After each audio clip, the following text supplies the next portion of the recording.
Hey there, and welcome back. Thank you for joining me. It really means a lot to me, and I appreciate you being here. I hope everything is going great in your world and that you're feeling great and just everything is going awesome, that you feel blessed. And as always, let's start with scripture. As always, it is Psalm 19:14.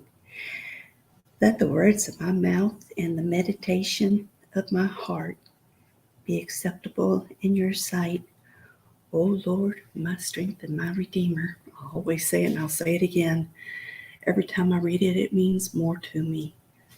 So today we're going to talk about the lessons learned from cancer chemotherapy. And the reason I'm saying it this time, even though it's been going on a while now, is because I do see patterns. Because the first round of my chemo was 2 chemos together, and this time it's one, which is apparently a really common treatment for the type of cancer I have. I'll say it, I've seen other people say it, so I don't think I should. It is what it is. It's breast cancer, and I don't think that it should cause me issues for saying it. You see it, signs and everything for it everywhere. So anyway, I think that Taxol is a pretty common treatment. The first two that I had, I think, were a little bit more aggressive, maybe, than Taxol.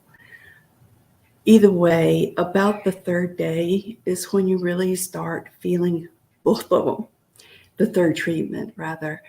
I had my third treatment yesterday, which was almost a wasn't, because they always check your blood before they begin any sort of treatment. The first thing they do is do a blood draw, and they use the same port and everything that will be used for the actual chemo treatments. You're not getting extra sticks.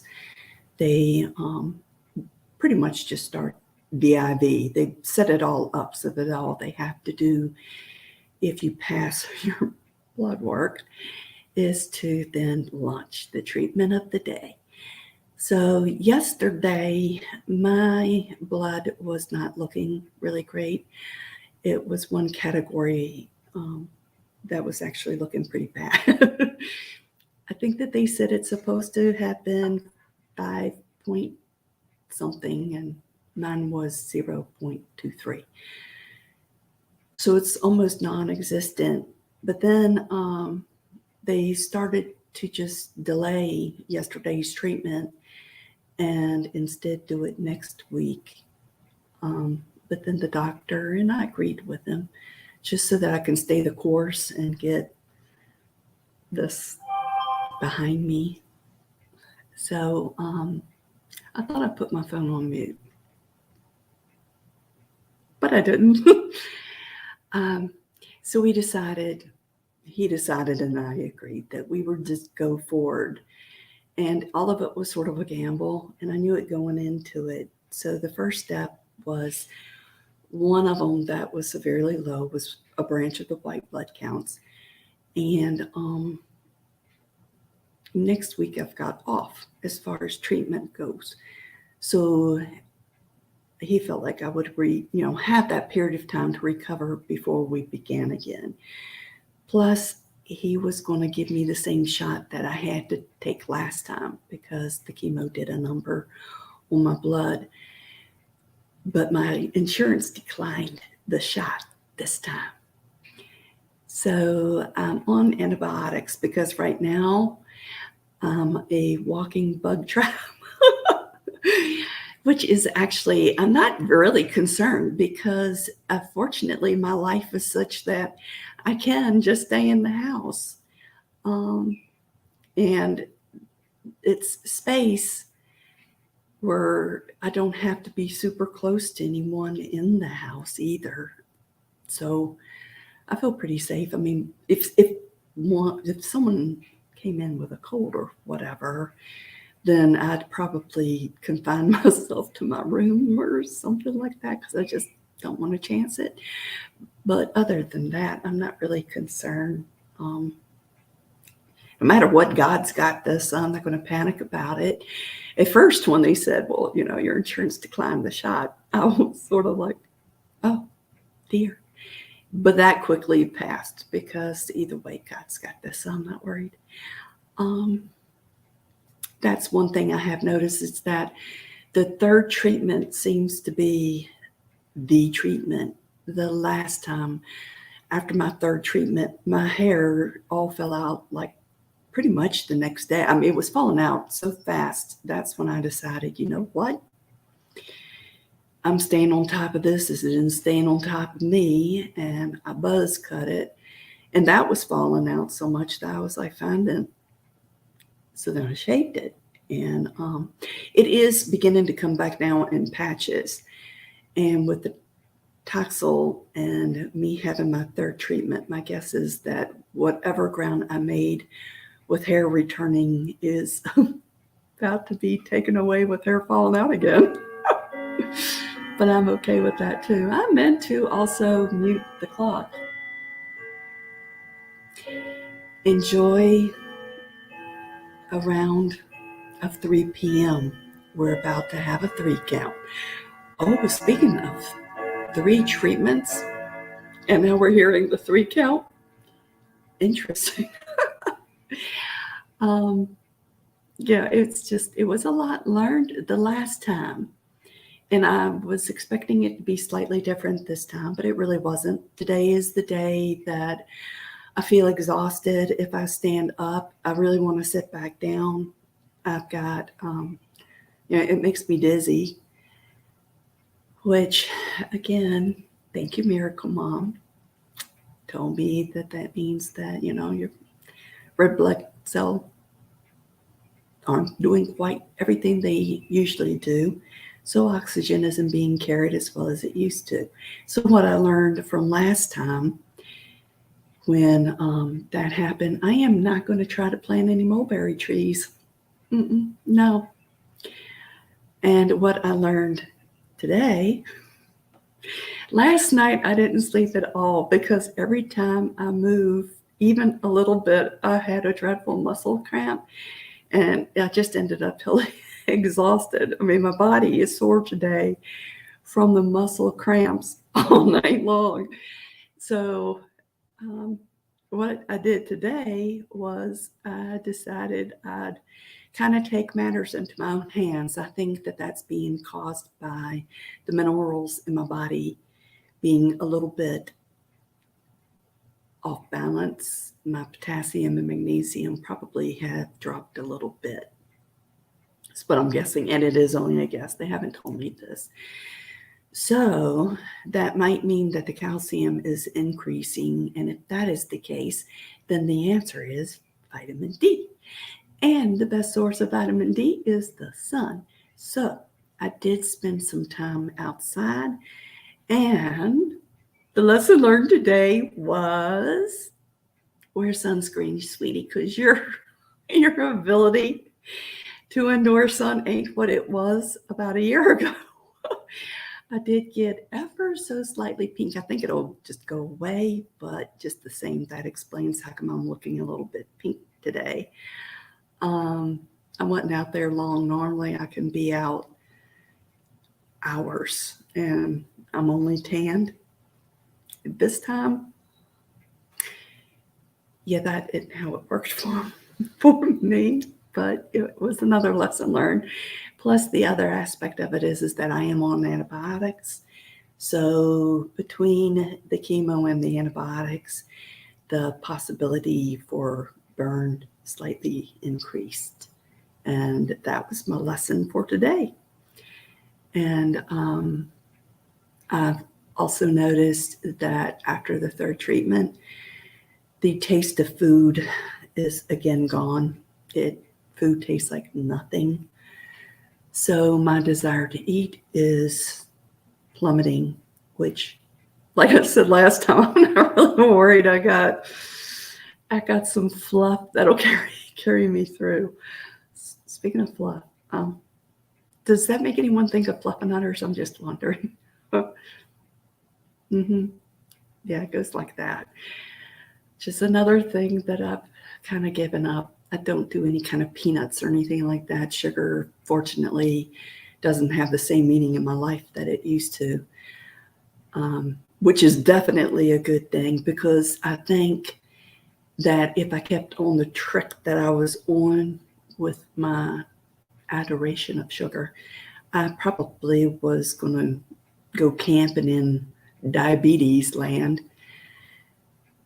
And no one needs that. No one needs that. My father fought that, and it was a hard battle. It really was, because the diabetes itself, I think, makes you very inclined to desire sweets. And then it's the worst thing that you can do is actually eat them. And it was a battle for him, and it was hard. And seeing that, I knew for certain it wasn't a battle that I wanted either. So I don't intend to ever turn back to sweets again. Oh, but that said, I do still love me some sweet tea, but I do use less sugar now, believe it or not. And but I do still like it, and I do still indulge. But hot tea, I don't put any sugar in. And there are still foods that I'm careful with. I eat so little now, I'm not as cautious as I was initially, because it's just, I think I'm more in the mode that if it's something that I feel like I actually want to eat, I might as well go for it, because I just don't have any desire to eat. And it, at this point, doesn't make a lot of sense to be alarmed about what I am eating. It's certain things I still don't go for. Like I said, sugars, processed foods, I still have no desire to eat. It's still pretty healthy. My first choice of anything is going to be something green and fresh. I planted more gardens, so it'll be a late garden, which will yield some squash and some Swiss chard, and I planted some late cantaloupe. I don't know how well that's going to go, but I desire melons. I don't know why I do want to eat melons. It's still clean eating. My mom asked me the other day, she made a casserole for me, which was mighty tasty. And she was so proud because she was like, it's nothing in it you shouldn't eat. And I was like, yay. And then I was like, I'm not being as cautious anymore. But then when I sit and think about it, I'm really not walking that far from all the precautions I was taking. I guess it's just become so much a part of life now that I'm not super careful. The one thing that really shouldn't have found its way back on my plate is cheese. And it has found its way back in moderation.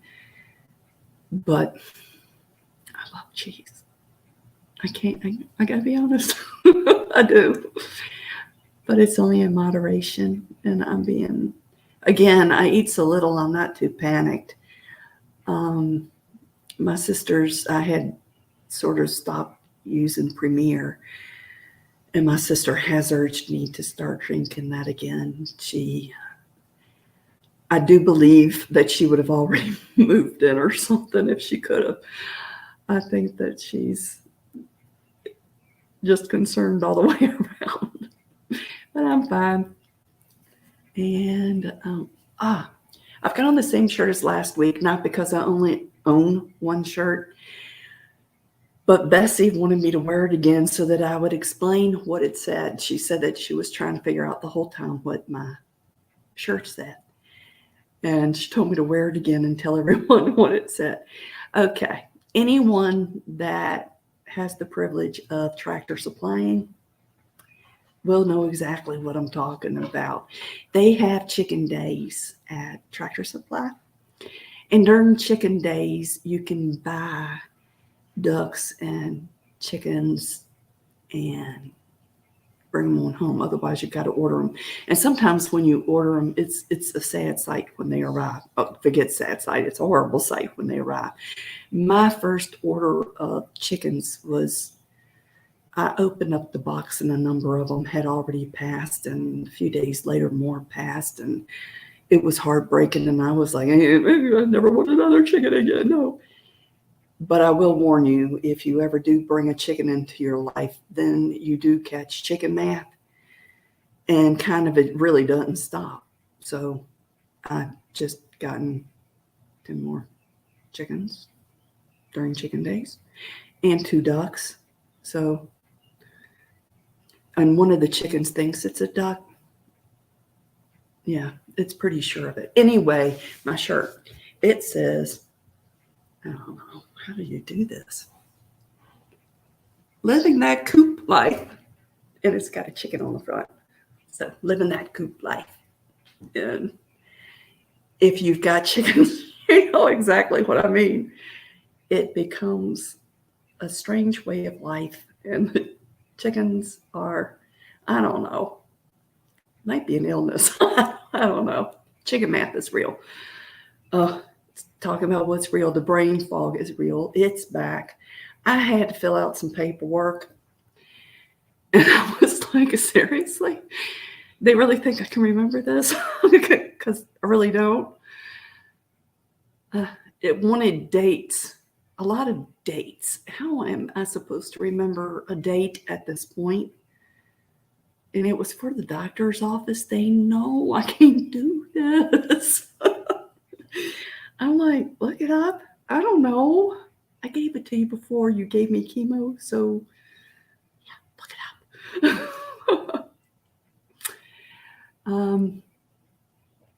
Back to the topic. I'm told that I jump around, which I admit I do, but it's just so much to cover.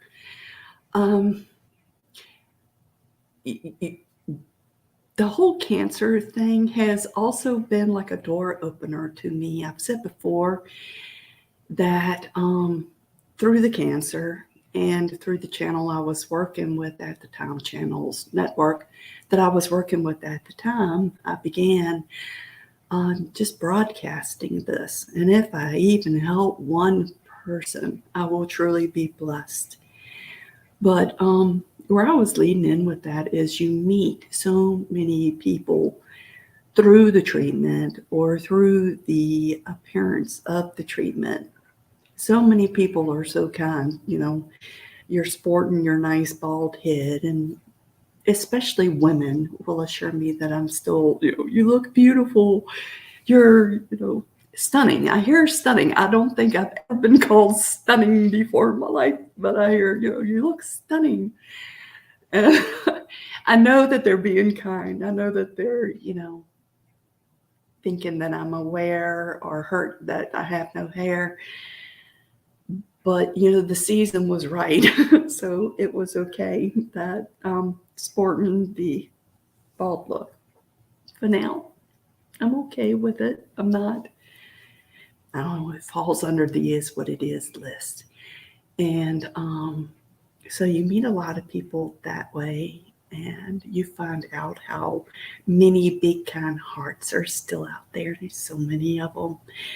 And you learn how people are willing to help you out. You learn that you're not the only one.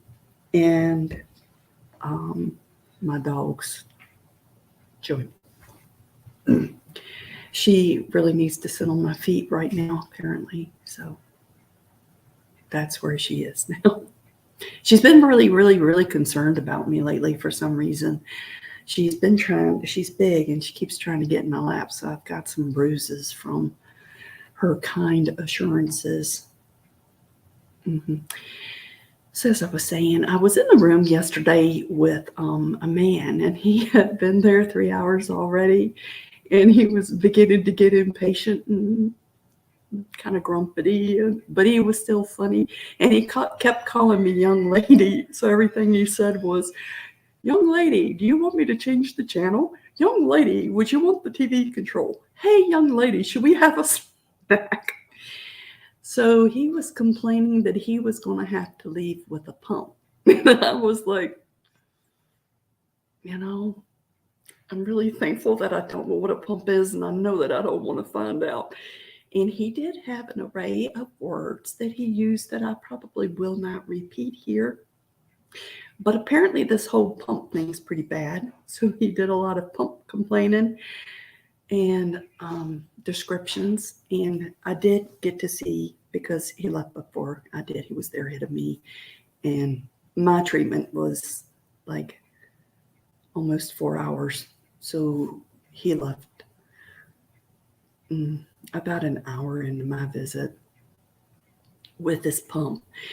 And yeah, I am glad I don't have to deal with that. He's got to keep it with him. Literally, it goes into his port, feeds into his port, and pumps more treatment in.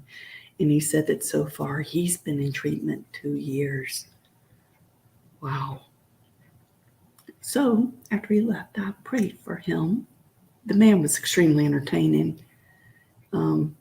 He was like, "Do you want to know the best thing about me leaving now?" And I just made a guess. And I said, "You get to go eat lunch?" And he said, "No, he gets to go smoke." And I'm like, "Oh, okay, there's that." It's strange how people take different approaches to their battle. In my case, I'm like, I'm never going to get to any sort of toxin again for the rest of my life. No, no spray, no nothing. Living it clean. I'm going to live the coop life, And that was his approach to it. I guess it made him calmer. I don't know. His friend came to pick him up, and they were both very friendly men, and you just really do meet great people. The nurses there are phenomenal. They take the time.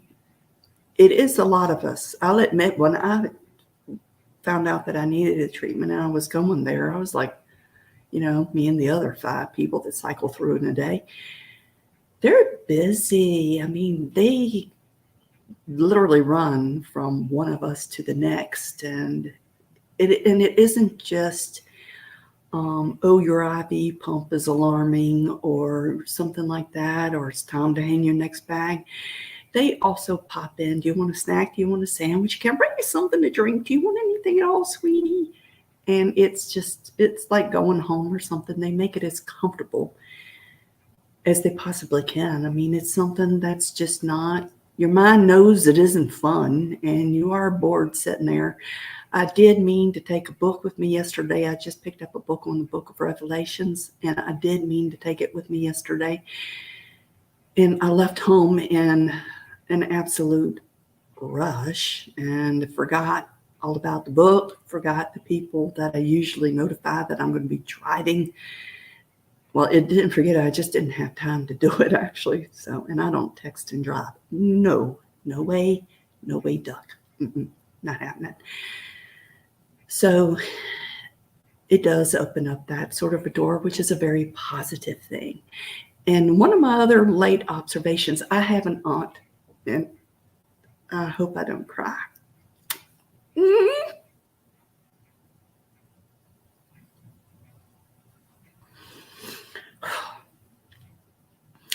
I have an aunt, and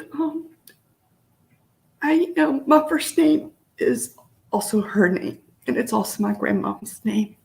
So I'm sort of her namesake. And I always, like growing up, she had this fuzz. You can see it on me now. And I was like, "Oh, I can't wait to have fuzz like her." So now it came on me like crazy after the chemo. Once it started getting back out of my system, I've got this. I think that most women would die before they had it. But I associate it with an aunt that I love very dearly. And please do keep my namesake in your prayers. All of you prayer warriors. Great little woman. When you picture, what an angel must look like, she looks like a little angel. She's so little, and she's so sweet. And the last time I saw her, She lives in another state, and I don't remember now. I think it was a 10-hour drive. So when I walked through the door, her arms went straight up in the air, and she just started saying, "I love you, I love you, I love you, I love you." And it was just the same way it used to always be. I used to always be around her a lot, and her family is so dear to me, and she's so dear. And enough of that, or I'll just sit here and boo for the next, I don't know how long. But I know it's not a good look. But do keep her in prayers. And I guess since I'm sick, I won't be able to take a trip there again for a while, since it is so long and I get so tired. So, but what led into that was the advent of Fussy Fuss. I think you can see it glowing. And that's another thing that like I said, I think that many women would sooner die than leave it there, but I embrace it because it reminds me of her. Let's see what else is fun to remember about all this treatment, fun stuff. The biggest takeaway is at the third treatment, and I'm not the only one that's reporting this. After your third treatment, you're feeling it. You feel it in your movements. You feel it in your sleep. You feel it in your lack of a desire to eat. You just feel it. And last time, my bird made such a ruckus during the whole show. My mom was like, "I felt so sorry for it." She got fed just before the show, and someone else fed her during the show. And today I fed her just before the show. And she's apparently complaining that she wishes to be fed again. See, now here's the thing. Being that she is able to complain, that means that she's still fine, right? But yeah, she is fine. She loves her meals about every 15 minutes. She's got bird seeds in there too, which she also eats. So no matter what, she's fine. She just wants you to stand there and feed her damp dog food. True. Let me see what else is a big old takeaway. Because I have already been on it for the 3 times now. Initially, someone had to stay with me because this one's a high risk of an bad allergic reaction. And since I didn't have one the first 2 times, no one had to babysit me this time. They still monitored my blood pressure, which was doing fine. So it was all fine. The only thing I will say is that they do give you a lot of Benadryl and such. And I've noticed that about 15 minutes or so into the treatment, the Benadryl does activate, which means I am having at least a moderate response to the Toxil. And by the time I'm home, what I really, really, really want to do is just go to bed and rest. And today, I can look around and see that I really, really, really need a vacuum, but I don't foresee that happening today. Maybe tomorrow. Maybe not then either, but it'll happen. And until then, it'll wait for me. I've noticed that. So thank you for joining me. And if you would, please like and subscribe and hit the notification bell. By hitting the bell, it does help to kind of send me out into the great out there so that I can reach more people, because I do desperately hope that there is at least one set of ears that this helps. And if I do manage to help just that one set of ears, I've accomplished a lot, because I began this just lost. I didn't know what to expect. I didn't know what to anticipate. I didn't want to do Googling because you can't necessarily trust what you read. I can tell you what happened to me, And it doesn't happen this way with everyone. So it's not concrete, but it does give you some ideas as to what you can anticipate. And with all of this said, until we meet again, peace, peace be with you.